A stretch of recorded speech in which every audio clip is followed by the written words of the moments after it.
اللہ تعالیٰ کا فرمان ہے، اے ایمان والو، شیطان کے راستوں پر نہ چلو۔ جو شخص شیطان کے نقوش قدم پر چلتا ہے تو وہ یقیناً بے حیائی اور برے کاموں کے فروغ کا حکم دیتا ہے، اور تم پر اللہ کا فضل اور اس کی رحمت نہ ہوتی تو تم میں سے کوئی شخص بھی کبھی اس گناہ تہمت کے داغ سے پاک نہ ہو سکتا،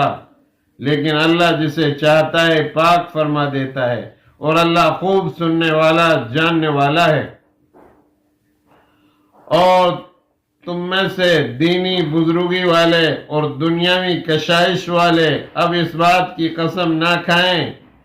کہ وہ اس بہتان کے جرم میں شریک رشتہ داروں اور محتاجوں اور اللہ کی راہ میں ہجرت کرنے والوں کو مالی امداد نہ دیں گے۔ انہیں